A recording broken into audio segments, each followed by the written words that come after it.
Chess का game हो गया, ये शतरंज का खेल हो गया बहुत तगड़े वाला।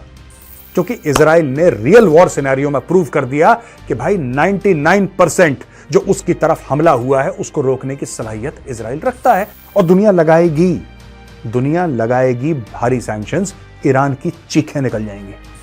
क्योंकि यह पहली बार है ईरान ने डायरेक्टली इजराइल के ऊपर एक कन्वेंशनल हमला करा है। अब इजराइल के दोनों हाथ में लड्डू है, लेकिन दोस्तों बात यह है कि इजराइल लड्डू कौन सा खाएगा। जय हिंद दोस्तों, मैं हूं मेजर गौरव आर्य और आप देख रहे हैं द चाणक्य डायलॉग्स। इस वीडियो को लाइक करिए, हमारे चैनल को सब्सक्राइब करिए, बेल आइकन दबाना बिल्कुल मत भूलिएगा। दोस्तों चेस का गेम हो गया, ये शतरंज का खेल हो गया बहुत तगड़े वाला। आप देख ही रहे हैं कल से अपनी टेलीविजन पे किस तरीके से ईरान ने दे रॉकेट, दे ड्रोन, दे क्रूज मिसाइल इजराइल के ऊपर, और यही इजराइल चाहता था। दोस्तों आपको पता है, जो दुनिया में एक नैरेटिव चला था कि इजराइल ने इतने लोग मार दिए और इतने इनोसेंट लोग मार दिए और गाजा पट्टी में ये हो गया, गाजा पट्टी में वो हो गया, इजराइल ने एक ऐसी चाल चली है जिसमें ईरान फंस गया है। अब मैं आपको समझाता हूं चाल कैसी है। दोस्तों दमास्कस जो है, दमास्कस में एम्बेसी की बिल्डिंग के अंदर, अपनी खुद की एम्बेसी की बिल्डिंग के अंदर कुछ लोग बैठे थे, जिसमें दो चार, आई थिंक 3 उनके जनरल्स थे, ईरान के सीनियर जनरल्स थे, और बाकी और लोग थे, ईरानी थे, उसमें एक इराकी था, उसमें एक सीरियन था। सब लोग मिलजुल के वहां पे थे, काम अपना कर रहे थे, जो भी कर रहे थे। इजराइल का जहाज आता है, एक मारता है missile, embassy out, general out. Iran के जर्नलों को तीसरे मुल्क में फड़का दिया जाके। अच्छा, ईरान जो है वो एक आइडियोलॉजिकल स्टेट है। ईरानी जो हैं अपने लोगों को दबा के अपने लोगों को दहशत में रखते हैं। ईरान के जो मुल्ले मौलाना हैं वो दहशत से कंट्रोल करते हैं। याद है वो लड़की जिसने हिजाब नहीं पहना था, उसको जान से मार दिया, फिर दूसरी लड़की को जान से मार दिया, कितने लोगों को गायब कर दिया। कहते हैं 150 लोग अभी तक गायब ही हैं, उनकी कोई अकाउंटिंग नहीं है कि जब से उन्होंने प्रोटेस्ट करा था गए कहां, कौन से जेल में पड़े हैं, तहखाने में, ये जमीन के नीचे दफन कर दिया, नोबडी नोस। तो ईरान का जो स्टेट है ना, वो ऐसे ही खौफ, डर, तुम्हें मार डालेंगे, तुम्हारे घर को साफ कर देंगे, इस तरीके से लोगों पे अपने कंट्रोल करता है। यहां पे इजराइल आके ईरान के कॉन्सुलेट पे दमिश्क में सीधा मारता है, मिसाइल खत्म कर देता है सबको। यार ये तो ईरान के लिए बहुत बड़ा चैलेंज। और यहां पे ईरान ने अपने दिमाग का इस्तेमाल करना बंद कर दिया। अभी तक बड़ा चंट बन रहा था, वो बड़ा सुरता बन रहा था ईरान, कि कभी इसके ऊपर अटैक करेंगे हुथियों से, कभी कहेंगे हमास से, कभी कहेंगे हिजबुल्लाह से। इजराइल के छोटे से अटैक जो कि एक बिल्डिंग पे हुआ था, उसने पूरी तरीके से एक्सपोज कर दिया ईरान को, और ईरान सामने आ गया। आप सांप के बिल में जब धुआं डालते हैं ना, तो सांप बाहर निकलता है। थोड़ा सा धुआं डाला इजराइल ने, सांप बाहर आ गया। ईरान ने यह सबसे बड़ी गलती कर दी दोस्तों, जो उसने इजराइल के ऊपर, यह नहीं कि मैं कह रहा कि इजराइल अटैक करेगा नहीं करेगा, वो बात की बात है, वो बात की बात है। आज तक जो दुनिया थी जो इजराइल को कह रही थी कि तुमने इतने लोगों को मार दिया, इतने इनोसेंट लोगों को मार दिया, 2 स्टेट सोल्यूशन, 4 स्टेट सोल्यूशन, यह करना चाहिए, वो सारा मामला पैकअप हो गया डब्बे में। सारा का सारा मामला दोस्तों डब्बे के अंदर पैकअप हो गया। अब दोस्त ये कह रही है कि यार ईरान कैसा मुल्क है यार, यानी कि पहले ईरान की कोई बात ही नहीं कर रहा था, अभी तक ईरान की कोई बात नहीं कर रहा था, जबकि इन सब के पीछे जो 3 एच हैं, हुथी, हमास, हिजबुल्लाह, जो ये 3 एच हैं, इनके पीछे है कौन? ईरान। लोग इनके बारे में बात कर रहे थे, लोग इजराइल के बारे में बात कर रहे थे, सारे के सारे देश, इनफैक्ट इजराइल के दोस्त तक इजराइल को कह रहे थे यार सीज फायर करो, तुमने अति कर दिया यार, इतने बंदे मार दिए। इजराइल ने कुछ नहीं करा, हल्का सा धुआं, सांप बाहर। ईरान ने क्या करा यह मैं आपको बताता हूं। ईरान ने तकरीबन 170 ड्रोन, 170 ड्रोन्स, करीब 120 बैलिस्टिक मिसाइल और कम से कम 10 क्रूज मिसाइल इजराइल के ऊपर फायर करी। क्या सब के सब ईरान ने अपनी जमीन के ऊपर से करी? मोस्ट प्रोबेबली नॉट, क्योंकि ईरान के और जगह भी स्ट्रेटेजिक इंटरेस्ट हैं। कुछ ईरान ने अपनी भूमि से करी होगी, कुछ ईरान ने बोला होगा सीरिया से आने दो, कुछ यमन से आने दो, कुछ लेबनान से आने दो, कुछ कहीं से आने दो। लेकिन इतना जो असला है, इतनी मिसाइल हैं, ये इजराइल के ऊपर गिराने के लिए उसने फायर कर दी, बोला कि जाओ भस्म हो जाओ बेटा।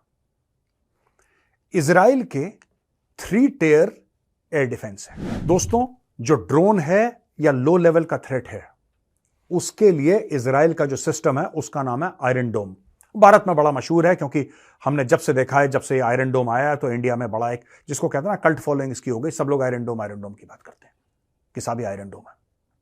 आयरन डोम है जो लो लेवल के टारगेट्स हैं, जो ऊपर हेलीकॉप्टर उड़ रहा है या ऊपर से मिसाइल आई, कोई आसपास से आई या कोई ड्रोन उड़ा, उसको टेक डाउन करने के लिए iron dome is the ideal weapon system for air defence. उससे ऊपर आता है उनका डेविड स्लिंग। ये फोटोग्राफ देखिए दोस्तों, ये है डेविड स्लिंग की फोटोग्राफ।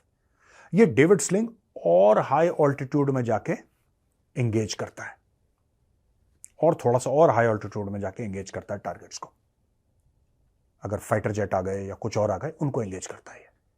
उसके भी आगे उनकी एरो सीरीज है 1 2 3, एरो सीरीज की मिसाइल्स हैं।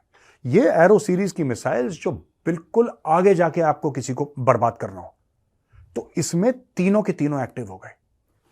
इसमें आयरन डोम पहले एक्टिव हुआ, जो पास से आ रहे थे। इमीडिएटली बाद एक्टिव हो गया आपका डेविड स्लिंग, और इमीडिएटली बाद आपका एक्टिव हो गए एरो 1 2 3। 99% जो ईरान ने भेजा था वहां से कि इजराइल बर्बाद हो जाए, 99% हवा में साफ कर दिया। इनके साथ कौन था शामिल? इनके साथ था अमेरिका, और इनके साथ था यूके। अमेरिका ने भी कई सारी मिसाइल ऊपर से उड़ा दी, कई सारी क्रूज मिसाइल, कई सारी बैलिस्टिक मिसाइल ऊपर से उड़ा दी। यूके ने भी मदद करी। बट ओवरऑल जो फायदा हुआ ईरान के इस अटैक से, वो हुआ इजराइल को। सबसे पहले इजराइल की जो एयर डिफेंस कैपेबिलिटीज, आप धंधे की बात समझिए दोस्तों, ये बड़ी खूबसूरत चीज हुई है, जो भी हुई है बहुत खूबसूरत चीज हुई है। धंधे की बात समझिए, जब भी कोई हथियार खरीदता है ना, वो कहता है यार ये हथियार आपने पहले तो कहीं चला नहीं किसी लड़ाई में, अभी इसका परफॉर्मेंस कैसा होगा हमें तो पता नहीं। आज की तारीख में अगर इजराइल बोलेगा, किसी को बोलेगा, भारत को बोलेगा कि यार ये डेविड स्लिंग हमसे खरीद लो, एरो खरीद लो, हमसे आयरन डोम खरीद लो, भारत बोलेगा वेल डन, आ जाओ बेटा, कितने पैसे चाहिए ये बताओ, कितने अरब डॉलर चाहिए, लो चेक, मेक इन इंडिया। उसी तरीके से 10 और देश अब इजराइल के पीछे पड़ेंगे, क्योंकि इजराइल ने रियल वॉर सिनेरियो में प्रूव कर दिया कि भाई 99% जो उसकी तरफ हमला हुआ है उसको रोकने की सलाहियत इजराइल रखता है। इजराइल ने प्रूव कर दिया, दुनिया ने अपने टेलीविजन पे देखा, कोई प्रूफ दिखाने की जरूरत नहीं है, कोई टेस्ट रिपोर्ट दिखाने की जरूरत नहीं, देखो साहब टक टक टक आउट। पहली चीज। अब दोस्तों दूसरे लेवल पे जाते हैं। अचानक जो इजराइल को लोग कंडेम कर रहे थे चुप हो गए। इजराइल को क्यों कंडेम कर रहे थे? क्योंकि सारा जो गेम था अभी तक, जो सारा गेम था ना दोस्तों, वो था क्या? वो ये था कि भाई इजराइल इतना बड़ा देश है, मिलिट्री पावर है, रीजनल पावर है वहां पे मिडिल ईस्ट में, और वो देखो यार वो तो फिलिस्तीनियों को मार रहा है यार, वो तो गाजा में जाके बिल्डिंग है और आम लोगों को मार रहा है और इतने हजार मर गए। ये स्टोरी थी। ये story lip lip lip lip कर रही थी हर जगह। ये लोग घेर रहे थे इजराइल को। इसने इजराइल को बहुत बड़ा मौका दे दिया, बहुत बड़ा मौका दे दिया। अब सारा का सारा जो नैरेटिव है वो शिफ्ट हो गया ईरान की ओर। दोस्तों कल से ना कोई हिजबुल्लाह की बात नहीं कर रहा। आप खूबसूरती देखिए, कल से कोई हिजबुल्लाह की बात नहीं कर रहा है, कल से कोई हमास की, हूथियों की बात नहीं कर रहा है, कल से कोई इजराइल की गलत कॉन्टेक्स्ट में, गलत परिप्रेक्ष्य में बात नहीं कर रहा है। सब लोग कह रहे हैं यार इजराइल के साथ गलत हुआ, इजराइल के साथ गलत हुआ। ये देखिए वर्ल्ड लीडर्स, इनके ट्वीट्स देखिए, किस किस ने कंडेम करा है। ये वही लोग थे, देखने से पहले एक और बात बता दूं, यही लोग थे जो कल तक इजराइल को ये बोल रहे थे कि तुम गलत हो, तुम्हें इतने बम नहीं मारने चाहिए गाजा पे, और ये कोई बात होती है, उसने तुम्हारे 1400-1500 मारे, तुमने तो पूरा शहर का शहर उड़ा के रख दिया, ये तुम गलत कर रहे हो, तुम बुरे लोग। यही लोग आज की तारीख में इजराइल के खेमे में खड़े हैं, और यही लोग कह रहे हैं कि ईरान जो है वो गलत है। गेम समझ गए दोस्तों? अब देखिए, इसमें है कि इजराइल की वॉर कैबिनेट ने बोला है कि हम इसका जवाब जरूर देंगे, इसका जवाब जो है हम जरूर देंगे, लेकिन इसका जो हम जवाब देंगे ना, हम सोच समझ के अपने समय पे देंगे। वो जवाब कैसा होगा, वो क्या होगा? सबसे पहले दोस्तों ये हुआ है कि इजराइल ने यूनाइटेड नेशंस में ये रिक्वेस्ट करी है कि ईरान के ऊपर भारी सैंक्शंस लगाओ, और दुनिया लगाएगी भारी सैंक्शंस। ईरान की चीखें निकल जाएंगी, उनके आंख से आंसू निकल जाएंगे। क्यों? अभी तक ईरान जो काम कर रहा था ना, चीन की शय में कर रहा था, और लोग चीन को पकड़ नहीं पा रहे थे, क्योंकि चीन कहता भाई हम खुद मुख्तार मुल्क हैं, हमारी अपनी संप्रभुता है, हम अपने किसी के साथ डील करें यार, तुम कौन होते हो हमें बोलने वाले, हम ईरान के साथ डील करेंगे। और थोड़ा बड़ा मुल्क है, थोड़ी सी हेकड़ी है चीन की। मैटर यहां पे क्या हो गया दोस्तों? मैटर यह हो गया है कि अब ईरान ने सब कुछ खतरे में डाल दिया, सब कुछ खतरे में डाल दिया ईरान ने इजराइल को अटैक करके। क्योंकि यह पहली बार है ईरान ने डायरेक्टली इजराइल के ऊपर एक कन्वेंशनल हमला करा है। कन्वेंशनल हमला, बाकी टेररिस्ट के थ्रू अटैक, ये अटैक वो अटैक, ये सब होते रहते हैं। ये तो आज से नहीं हो रहे ना, ये तो 40-50 साल से हो रहे हैं, 60-70 साल से हो रहे हैं। जब से इजराइल बना है तब से दुनिया भर के जो मुस्लिम ममालिक हैं उसके ऊपर अटैक कर रहे हैं, आज थोड़ी ना अटैक कर रहे हैं। लेकिन पहली बार ऐसा ईरान ने करा है, पहली बार ईरान ने अपनी missile, cruise missile, ballistic missile, drone, ये सारे छोड़ दिए, इजराइल की भूमि पर अटैक करा उसने। अब इजराइल के दोनों हाथ में लड्डू है, इजराइल के दोनों हाथ में लड्डू है। हां, अमेरिका ने यह बोला इजराइल को कि अगर तुम अटैक करोगे वापस, अगर तुम जवाबी कार्रवाई दोगे तो हम तुम्हारे साथ नहीं है, उसने बोल दिया है।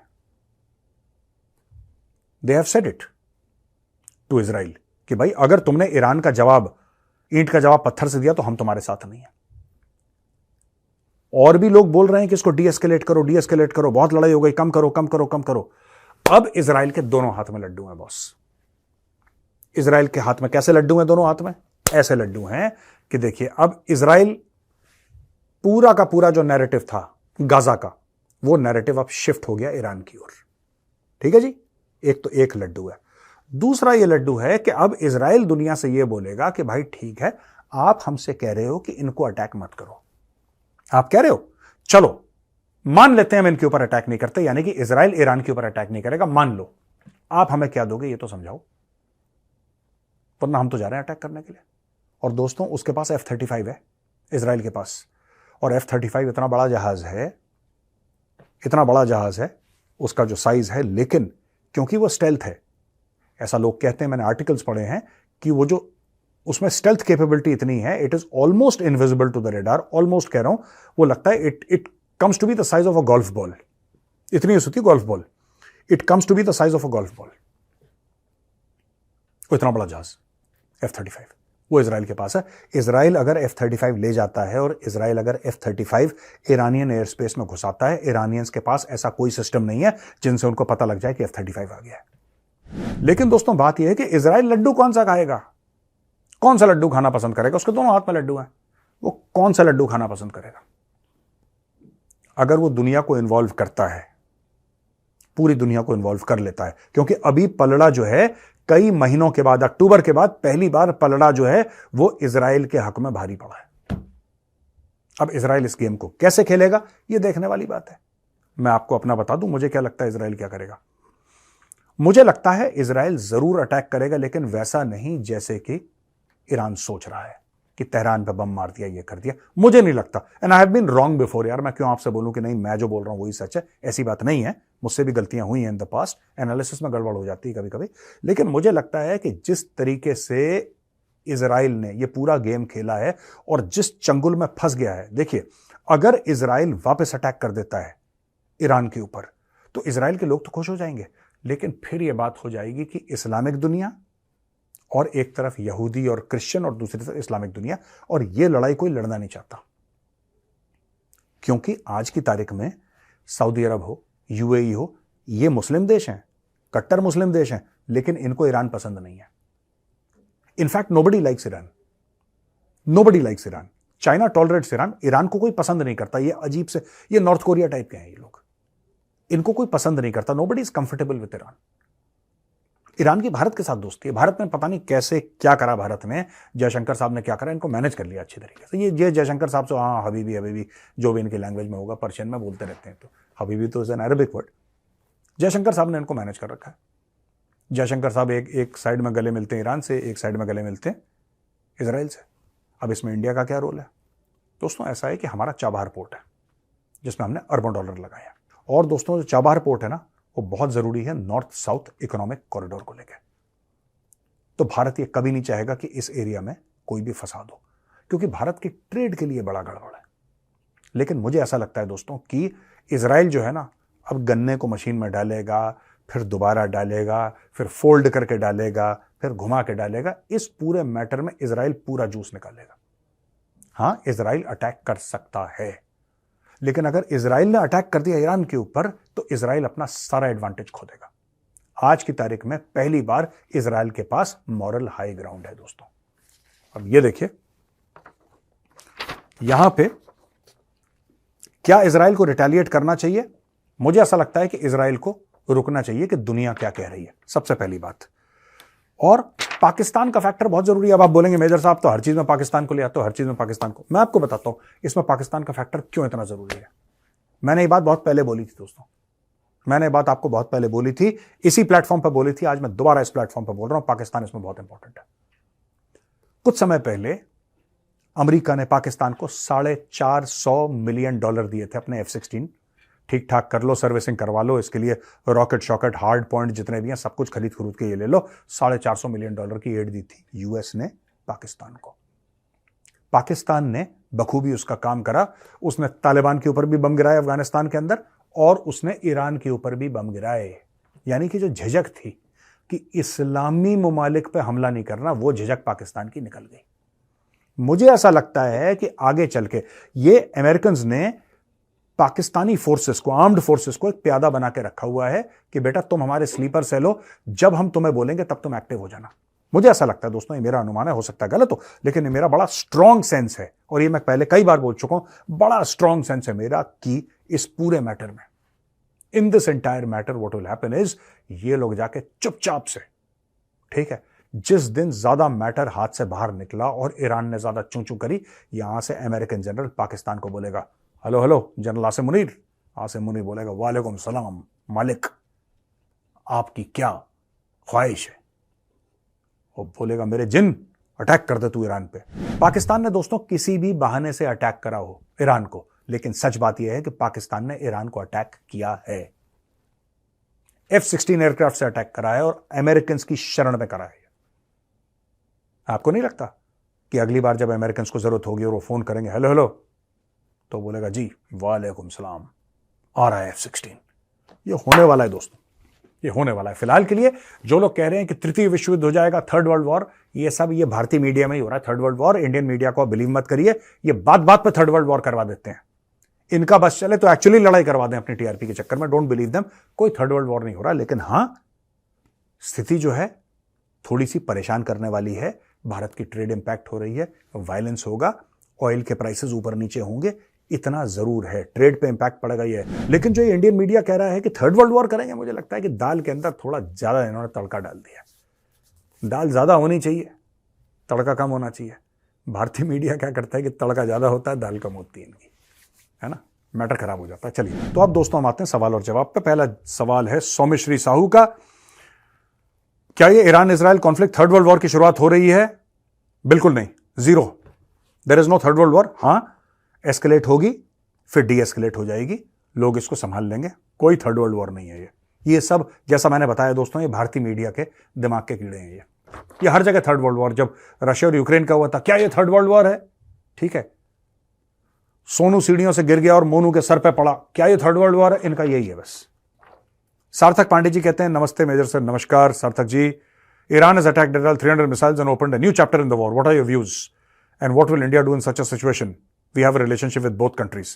देखिए, बाकी तो मैंने समझा ही दिया सार्थक जी, लेकिन मैं आपको यह बताना चाहता हूं कि मुझे लगता है कि इंडिया यहां पे पीस की बात कर रहा है, अमन और शांति की बात कर रहा है, ट्रेड की बात कर रहा है, और इंडिया दोनों जगह से बात भी कर रहा है, दोनों तरफ से बात भी कर रहा है, इन द सेंस कि India is talking to Israel also, India is talking to Iran also, और दोनों को समझाने की कोशिश कर रहा है कि देखो लड़ाई से कोई फायदा नहीं, शांत हो जाओ। ठीक है, ये इंडिया का रूल है। गोजो, जय मां दुर्गा सर, जय मां दुर्गा, जय मां दुर्गा आपको भी। Don't you think India should buy at least one batch of 5th generation aircraft to train our pilots? यही बात तो मैंने बोली थी गोजो जी।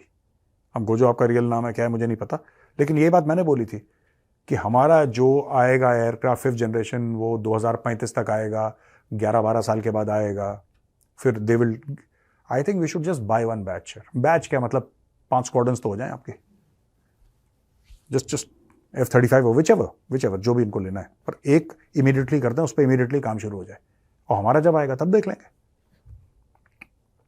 Sam, Jain sir, Jain Sam ji, लड़ाई शुरू कौन करेगा, भारत या चाइना? अगर चाइना करेगा तो हम डैमेज का वेट क्यों कर रहे हैं?